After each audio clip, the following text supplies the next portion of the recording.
खरं तर दररोज माझ्या ट्विटर हँडलवरून किंवा फेसबुकवरून मी किती आज पॉझिटिव्ह झाले, कितींचा मृत्यू झाला, किती लोक बरे होऊन घरी गेले, आजच्या ऍक्टिव्ह रुग्णांची संख्या काय आहे हे सांगण्याचं काम नेहमी केलेलं आहे आणि माध्यमांच्या आणि पत्रकारांच्या माध्यमातून सुद्धा नेहमी केलेलं आहे.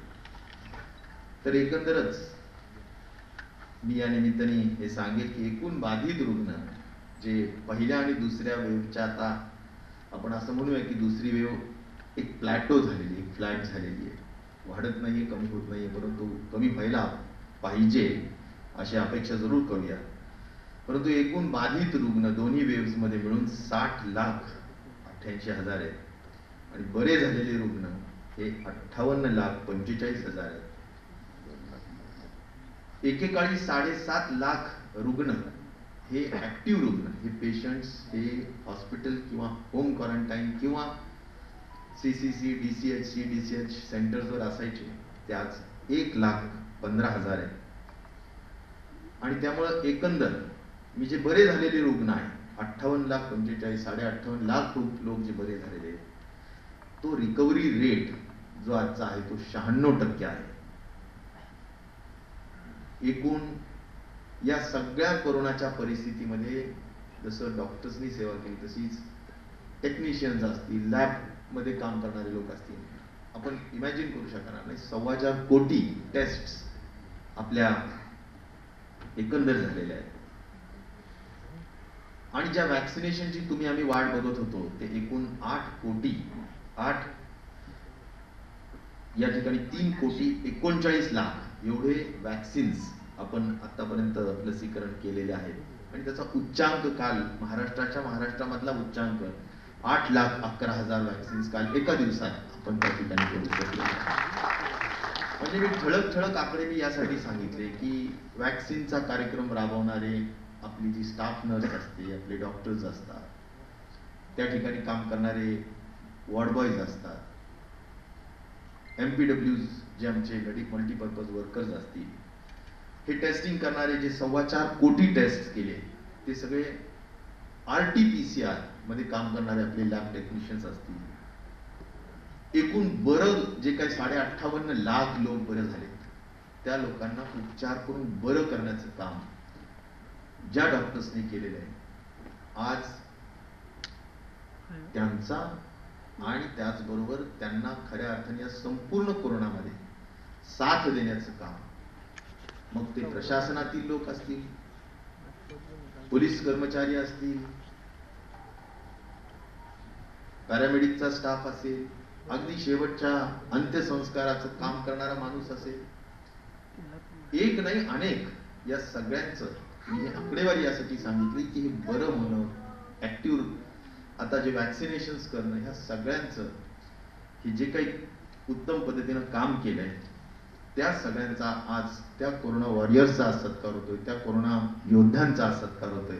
आणि त्यामुळे हे जे काही यश असेल, जे काही चांगलं काम झालेलं असेल, ते सर्व खऱ्या अर्थाने त्या यशाचं श्रेय जर कोणाचं असेल तर तुम्ही बसलेले प्रातिनिधिक स्वरूपात त्या सर्व कोरोना वॉरियर्स आहे, असं मी आवर्जून या निमित्ताने सांगतो. आणि त्यामुळे जरूर या सगळ्या महत्वाच्या कामामध्ये आपल्या सगळ्यांचं योगदान हे मोजता येणं शक्य नाही अशा पद्धतीनं, किंवा त्याचं मूल्यमापन करता येणं शक्य नाही अशा पद्धतीचं आहे. मी सुरुवातीलाच महाराष्ट्र मराठी पत्रकार संघाचं मनापासून अभिनंदन करेल, आभार मानेल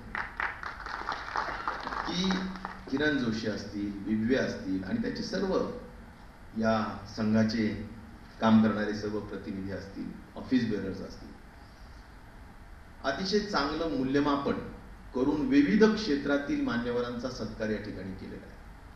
म्हणजे ते मूल्यमापन शेवटी पत्रकारांचं हे कामच असतं की समीक्षा करणे, मूल्यमापन करणे, वेगवेगळ्या पद्धतीने प्रतिक्रिया देणे, हे पत्रकारांचं काम निश्चित प्रकारे असतंच.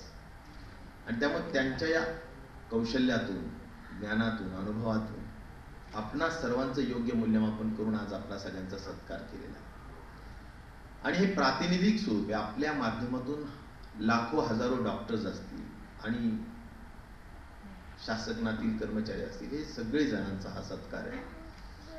आणि त्यामुळे मी पत्रकार संघाचे आभार. खरं तर पत्रकारांविषयी आज आवर्जून या निमित्ताने एवढंच सांगेल की आपण नेहमीच म्हणतो पत्रकार हा चौथा स्तंभ आहे. पत्रकारिता म्हणजे एक रखवालदाराचं काम आपण करतो, जी लोकशाहीची रखवाली करते, आपण समाजाची रखवाली करते, ती पत्रकारिता. आणि त्यामुळे या पत्रकारितेच्या माध्यमातून खऱ्या अर्थाने समाज मन घडवण्याचं काम, समाजाला आकार देण्याचं काम, समाजाला दिशा देण्याचं काम आपण सगळी पत्रकार बांधव करत आलेला आहे. आणि म्हणून आपण जसं अनेक पत्रकारांनी, विवेकजींनी सांगितलं, आशुतोषजींनी सांगितलं, आम्ही राजकारणात अनेक वर्षांपासून आहे. माझी तर दुसरी पिढी आहे. माझे वडील सुद्धा राजकारणात खासदार होते, आमदार होते. पण पत्रकारिता, पत्रकारिता ह्या सगळ्या गोष्टी आपण बघतो, परंतु एक वेगळा अनुभव, अतिशय वेगळा अनुभव जर पत्रकारितेमध्ये खऱ्या अर्थाने आला असेल तर तो या कोरोना काळात आला. अत्यंत सकारात्मक पत्रकारिता पाहायला मिळाली, हे मी आवर्जून या निमित्ताने उल्लेख करतो. कधीही त्यामध्ये जरूर उणीव दाखवण्याचं काम केलं पाहिजे, परंतु ते सुद्धा सकारात्मक दृष्टिकोनातून करता येऊ शकतं. ते काम खऱ्या अर्थाने पत्रकारितेच्या माध्यमातून या ठिकाणी झालेलं आहे. आणि त्यामुळे आपली खऱ्या अर्थाने व्यवसाय निष्ठा कशी असते हे त्यांनी आपल्या बलिदानातून दाखवून दिलेले आहे. आणि म्हणूनच आज पत्रकार कोरोना योद्ध्यांचं मी मनापासून अभिनंदन करतो आणि त्यांचे मनापासून आभार मानतो. खरं तर आता देवेंद्रजींनी सांगितलं तो महत्वाचा विषय की कोरोनाचं संकट ही तर खरी माणुसकीची परीक्षा आहे. ही खरी माणुसकीची परीक्षा आहे. आपण आपले जे सर्व शब्द आहेत, सेवाभाव, योद्धा, त्याग, बलिदान, सामाजिक उत्तरदायित्व, देवदूत, माणुसकी, हे सगळे शब्द जरी असले तरी खरा अर्थ जर कशाचा या सगळ्या शब्दांना असेल तर तो डॉक्टर्स, पोलीस कर्मचारी, प्रशासनातील लोक, सर्व अगदी शेवटच्या घटकापर्यंत काम करणाऱ्या सर्व लोकांनी त्यांच्या कार्यातून ही माणुसकीचा अर्थ खऱ्या अर्थाने आपल्याला दाखवलेला आहे. आणि म्हणून मला आपल्याला असं म्हणायचं की आजचा सोहळा म्हणजे आपण माणुसकीचं उच्चांक बिंदूचं प्रदर्शन आपण या ठिकाणी केलेलं आहे. कारण अनेकांचं आपण उदाहरण बघितलं. काही डॉक्टर्स होते की त्यांचे वडील वारले आणि दुसऱ्या दिवशी ते कामाला पुन्हा हॉस्पिटलमध्ये लागले. पोलीस कर्मचारी आता ज्यांचा सत्कार केला, भूक तहान सोडून काम करत होते. अनेक डॉक्टर्स तर असे होते, मी पाहत होतो की महिनाभर, म्हणजे बऱ्याचदा तर पहिल्या वेव्ह मध्ये डॉक्टर्सनी घरी जाऊन संक्रमण करू नये म्हणून आम्ही हॉटेल्सच्या व्यवस्था केल्या होत्या. महिनाभर हॉटेल्समध्ये राहिले आणि महिनाभर राहून काही तिथे बाधित झाले आणि मृत्यू सुद्धा झाला. अशी डॉक्टर्सची परिवार मला जवळून माहिती आहे. आणि त्यामुळे हा जो बलिदान आहे हा अजिबात विसरता येणारच नाही. इतकं मोठा बलिदान, मोठं त्याग निश्चित प्रकारे आहे. आणि म्हणूनच आजचा हा कौतुक सोहळा किंवा हा जो काही आपण या ठिकाणी आपण जे कौतुक आपण या ठिकाणी करतोय ते निश्चित प्रकारे अत्यंत स्तुत्य असा हा आजचा उपक्रम आहे आणि कार्यक्रम आहे. मी एवढंच सांगेल आजच्या या निमित्ताने की जरूर मला कार्यक्रमाचं नियोजन करणारे किरण जोशींनी सांगितलं की आपण आम्हाला पत्रकार बांधवांना काही विम्याच्या संदर्भाने काही कवच कुंडल दिलं पाहिजे. मी मागच्याही मला वाटतं पुण्याच्या कार्यक्रमात बोललो होतो आणि मी याची वकिली नेहमी करतोय. मी मंत्रिमंडळात बोलतोय, मी सातत्याने सगळ्यांशी बोलतोय. ठीक आहे, अनेक लोक त्याच्या मागे लागलेले असतात किंवा आम्ही पण काम करतोय, आम्ही पण, तर त्या दृष्टिकोनातून थोडा निर्णय घ्यायला उशीर लागतो. पण एक नक्की आहे की अतिशय स्ट्रॉंगली मी पहिल्या दिवशीपासून पाहतो. शेवटी लोकांनी आपल्याला जे काही माध्यम आणि पत्रकारिता यांच्याच माध्यमातून आपण लोकांना लॉकडाऊन मध्ये संपूर्ण माहिती कळवतो, आणि त्यामुळे ती माहिती काही अशीच येऊ शकत नव्हती. ती माहिती माध्यम म्हणजे इलेक्ट्रॉनिक मीडिया असेल, पत्रकार असतील, हे सगळे रोडवर होते, जीव धोक्यात घालून काम करत होते. आणि त्यामुळे त्यांना हे अनुदान किंवा त्यांच्या परिवाराला हा जो काही मदतीचा हात हा मिळायला हवा, याबद्दल माझ्या मनात अजिबात शंका नाही, कुणाच्याही मनात शंका असण्याचं कारण नाही. परंतु या बाबतीतला निर्णय जो आहे तो आम्ही घेण्याच्या दृष्टिकोनातून निश्चित प्रकारे किरणजी प्रयत्नशील आहोत. मी एक वचन देतो की मी सातत्याने या सगळ्या कामांमध्ये पुढाकार घेतलेला आहे, घेतो आहे आणि घेत राहणार आहे. आपण आता देवेंद्रजी इथं नाही आहेत, पण उद्या अधिवेशन सुरू होतंय, जरा आम्ही सांगू सगळ्यांनाच वेगवेगळ्या मार्गाने आमचे वेगवेगळे आयुध असतात की त्यातून कसं आपल्याला काही गोष्ट साध्य करून घ्यायची. तर त्या दृष्टिकोनातून जरूर मी एक मात्र स्पष्ट सांगेल की मी या बाबतीत अगदी म्हणजे वॅक्सिनेशन सुद्धा पत्रकारांना अगोदर द्यावं, कारण ते फ्रंट लाईनर आहेतच, त्यांना फ्रंट लाईनर्स ट्रीट करावं. डॉक्टर्स बरोबरच ते पण काम करतायत, किंवा पोलीस कर्मचारी जसे आपण फ्रंट लाईनर्स पकडले तसेच आपण पत्रकार सुद्धा पकडायला हवे, असं आग्रहाची भूमिका मांडणारा मी नक्कीच व्यक्ती आहे. आणि त्यामुळे हे मी नेहमी ओपनली पण नेहमी मांडलेलं आहे. मी आजच्या निमित्ताने खऱ्या तर अधिक जास्त वेळ घेऊ इच्छित नाही, पण एक आहे की राज्याचा आरोग्यमंत्री म्हणून मला आपल्याला महत्वाच्या एक दोन बाबी महत्वाच्या सांगाव्याशा वाटतात आजच्या कार्यक्रमाच्या निमित्ताने. की कोरोनामध्ये आपण जरूर म्हणजे नवीन संकट, अचानक आलेलं संकट, आणि या संकटामध्ये खरं तर आपण कुणी तयार नव्हतो.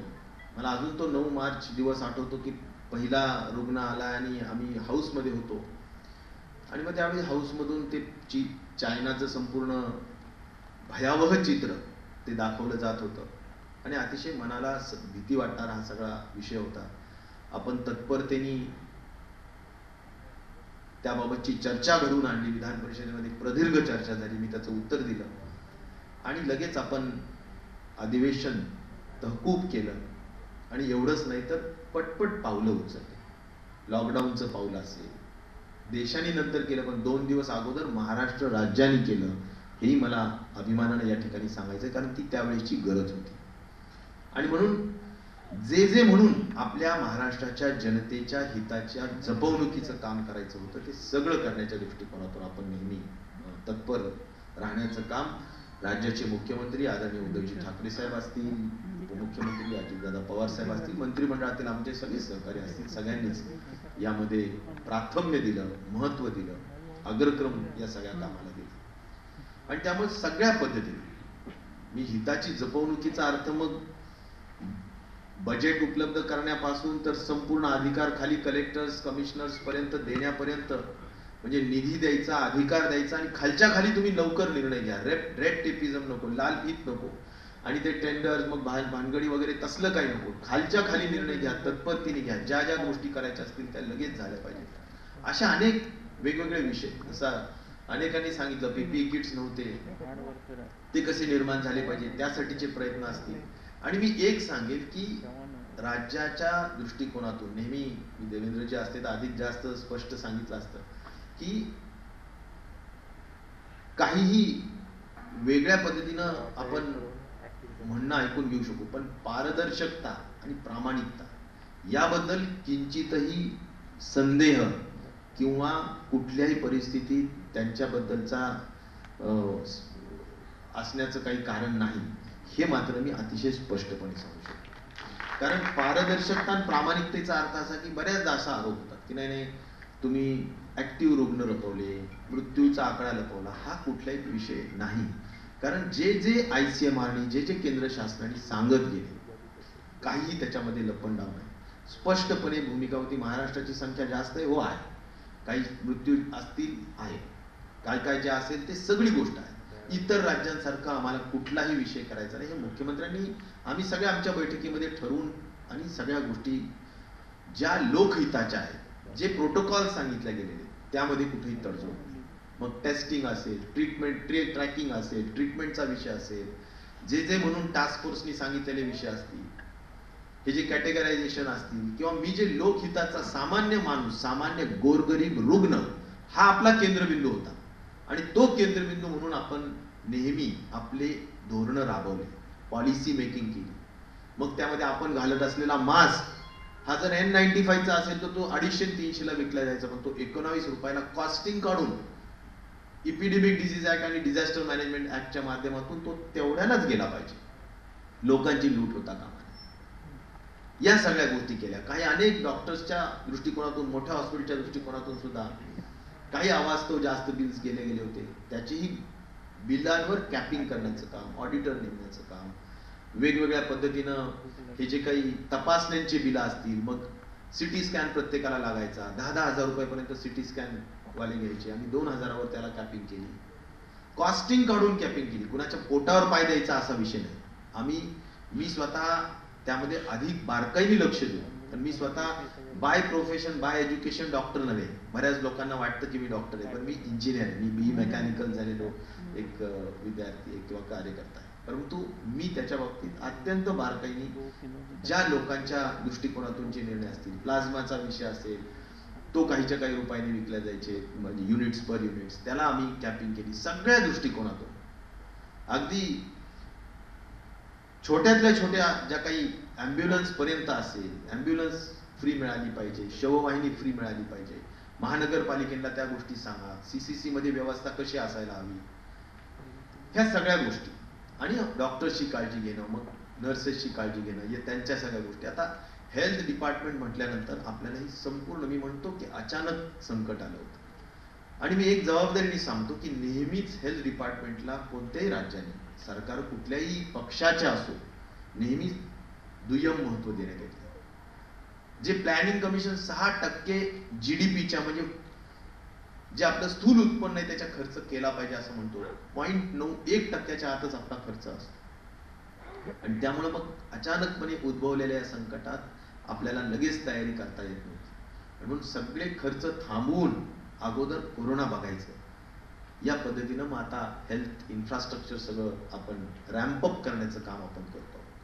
मग 17,000 पदं, इमॅजिन करा, 17,000 पदं रिकामी होते. ते सगळे भरती करण्याचं काम मी आग्रहपूर्वक मांडून मंजूर करून घेतले, आणि ती भरतीची प्रक्रिया चालू आहे. काल 1000 डॉक्टर्स, स्पेशलिस्ट डॉक्टर्स आम्ही गव्हर्नमेंटमध्ये परमनंट स्वरूपाने भरले, आणि ही प्रक्रिया चालू आहे. रोज आम्ही त्याच्यावर मॉनिटरिंग करतो. क्लास 3, क्लास 4चे जेवढे काही लोक आहेत ते भरतो. त्यामुळं एकंदरच आपलं आरोग्याचं इन्फ्रास्ट्रक्चर, मग ते इन्फ्रास्ट्रक्चर नुसतं काही बिल्डिंगचं नाही, बिल्डिंग असो, इन्फ्रास्ट्रक्चर इक्विपमेंटचा असो, मनुष्यबळाचा असो, सगळ्या दृष्टिकोनातून आपण हे पूर्ण व्यवस्थित करण्याच्या दृष्टिकोनातूनचे प्रयत्न आपण करतो आहोत. त्यासाठी बजेटिंग, त्यासाठी सगळ्या गोष्टी आपण व्यवस्थित पाठपुरावा करून त्या ठिकाणी करतो. आणि त्यामुळे आधुनिक तंत्रज्ञानाचा उपयोग घेऊन सामान्य माणसाला आरोग्य सेवा त्याच्या घराजवळ कशी मिळेल, या दृष्टिकोनातूनचे सुद्धा आपण प्रयत्न करतो. आणि त्यामुळे बोलण्यासारख्या अनेक गोष्टी आहेत.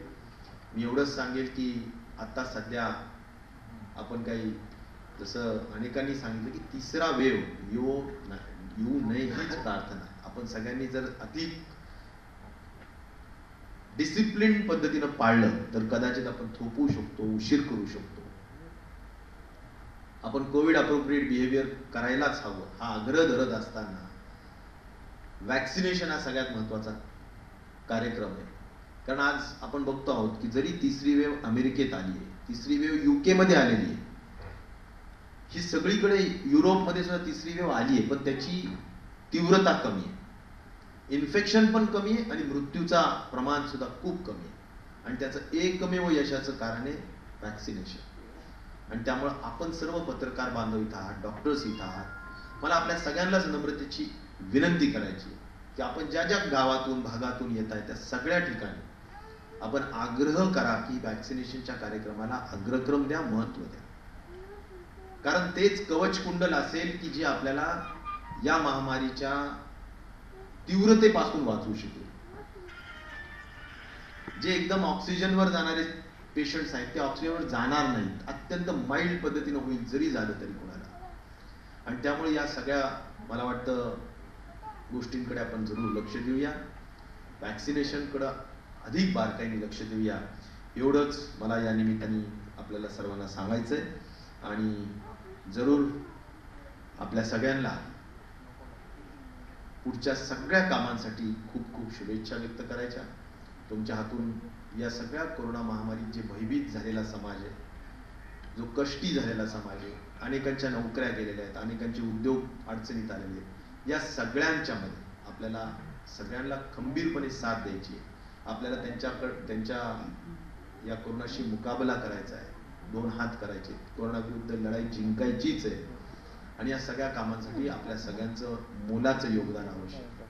मानसिकता, मी जसं म्हणालो की मानसिक दृष्टीकोनातून खरंच खूप लोक खचलेले आहेत. आपण आता जिल्हा मानसिक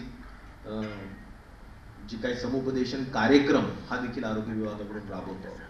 डॉक्टर्स खचलेले आहेत, अनेक लोक ताणतणावाच्या माध्यमातून खचले, त्यांना समुपदेशन करण्याचा कार्यक्रम हा आपण राबवतो.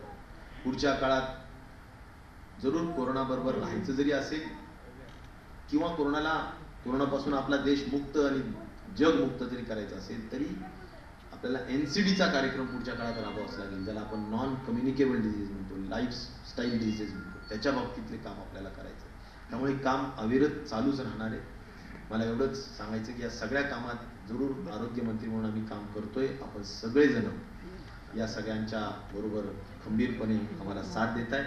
आणि त्यामुळे एवढंच सांगेल की एका 2 वाक्यातून की एकटा होतो कधी मी, एकटा होतो कधी मी, एकटा आहे कुठे मी, फौज मागे राबणाऱ्यांची उभी झुंजार आहे, फौज मागे राबणाऱ्यांची उभी झुंजार आहे. धन्यवाद. जय हिंद, जय महाराष्ट्र. बहिणाबाईंची जात्यावरची ओवी म्हणजे